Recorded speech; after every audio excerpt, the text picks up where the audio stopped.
ସୁପ୍ରଭାତ ମୋର ପ୍ରିୟ ସନ୍ତାନ, ଜାଣିଛି ଆକାଶର ଉଚ୍ଚ ମାର୍ଗକୁ ଛୁଇଁବାକୁ ଚାହୁଁଛ, ବହୁତ ଆଗକୁ ବଢ଼ିବାକୁ ଚାହୁଁଛ, କିନ୍ତୁ ସେଇ ଉଚ୍ଚତାକୁ ପହଞ୍ଚିବା ପାଇଁ ପ୍ରଥମେ ତଳେ ଥିବା ପ୍ରଥମ ସିଡ଼ିକୁ ପାରିବାକୁ ହେବ। ଆଉ ତୁମେ ଧୀରେ ଧୀରେ ଆଗକୁ ବଢ଼ିଲେ ସେହି ଉଚ୍ଚତାକୁ ତୁମେ ନିୟନ୍ତ୍ରଣ କରିପାରିବ।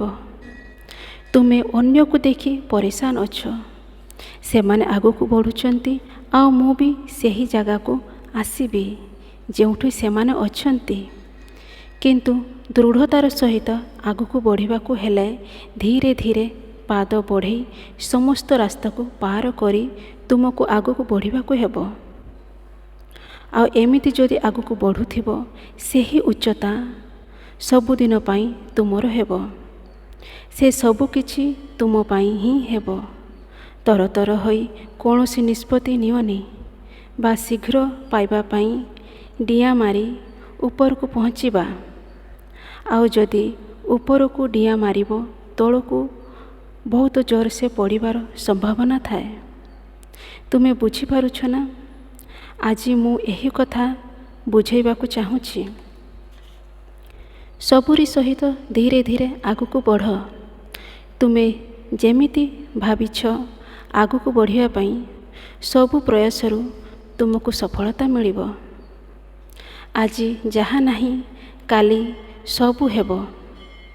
ଏହା ଭାବନି ଯେ ତୁମେ କେତେଥର ମୋତେ କହିଛ, କେତେ ପ୍ରୟାସ କରିଛ, ଅସଫଳ ହୋଇଛ, ଆଉ ବର୍ତ୍ତମାନ ହେବ ନାହିଁ। ହେବ ମୋର ପ୍ରିୟ ସନ୍ତାନ। ଯେଉଁଠି ତୁମର ଆଶା ଛାଡ଼ିଦେଲ, ସବୁ ମୋ ଉପରେ ଛାଡ଼ିଦେଲ, ସେଇଠୁ ଭରସା ଆରମ୍ଭ ହୋଇଗଲା। ତୁମେ କ'ଣ ପାଇବାକୁ ଚାହୁଁଛ, ସବୁ ମିଳିବ। ଆଜି ମୁଁ ଦେଖୁଛି ତୁମେ ବହୁତ ଚିନ୍ତା କରୁଛ। କେଉଁ କଥା ପାଇଁ ଏତେ ଚିନ୍ତା କରୁଛ?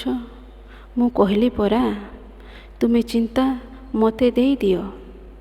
ଯେତେବେଳେ ତୁମେ ପୂର୍ଣ୍ଣ ରୂପରେ ତୁମର ସମସ୍ତ ଚିନ୍ତା ମୋତେ ସମର୍ପଣ କରିଦେବ ଆଉ ଖୁସିରେ ରହିବ, ତାପରେ ଦେଖିବ ସବୁ କାମ ପୁରା ହେବାର ଦେଖାଯିବ। ଆଉ ତୁମ ଅନ୍ୟର କଥାରେ ନ ଆସି ଏମିତି କିଛି ନିର୍ଣ୍ଣୟ ନେବନି ଯାହାଫଳରେ ପରେ ତୁମକୁ ପଶ୍ଚାତାପ କରିବାକୁ ପଡ଼ିବ। କଥା ସମସ୍ତଙ୍କର ଶୁଣ, କିନ୍ତୁ ଯେତେବେଳେ ତୁମେ ଶାନ୍ତ ଥିବ, ତୁମ ହୃଦୟରେ କ'ଣ ଚାଲୁଥିବ, ମନରେ କ'ଣ ଅଛି, ତାହାକୁ ହିଁ ଶୁଣ। କାହିଁକି ନା ମୁଁ ତୁମ ହୃଦୟରେ ବାସ କରେ। ଆଉ ଯେତେବେଳେ ମୋ ଚରଣକୁ ଧରି ମୋ ସହିତ କଥା ହୁଅ, ମୋ ଚାହାଣୀକୁ ଦେଖି ତୁମେ ଭାବୁଛ ଶାନ୍ତ ହୋଇ ବସିଛି, ନା, ମୁଁ ସେହି ସମୟରେ ବହୁତ ପ୍ରେମ ଭରା ଚାହାଣୀରେ ତୁମକୁ ଦେଖୁଥାଏ। ଆଉ କାଲି ଯେତେବେଳେ ମୋ ଆଡ଼କୁ ଚାହିଁ ନିଜର ଅଭିଯୋଗ, ଲୋକଙ୍କ କିଛି କଥା ଯାହା ତୁମକୁ ଭଲ ଲାଗୁନି ମୋତେ କହୁଥିଲ ନା, ମୁଁ ଜାଣିଛି ମୋର ସନ୍ତାନ, ଜାଣିଛି ସବୁ କଥା। ତୁମ ମନକୁ ବହୁତ ଦୁଃଖ ପହଞ୍ଚିଛି। ତୁମେ ତାଙ୍କୁ ଉତ୍ତର ଦେଇପାରୁନାହଁ, ଭିତରୁ ବହୁତ ପରିଶାନ ଅଛ। ଲୋକ ତୁମକୁ ଖରାପ ଭାବୁଛନ୍ତି। ଯେତେ ବି ସମସ୍ତଙ୍କ ସହିତ ଭଲ କଲେ ବି ବୁଝୁନାହାନ୍ତି। କିଛି କଥା ନୁହେଁ, ଛାଡ଼ିଦିଅ।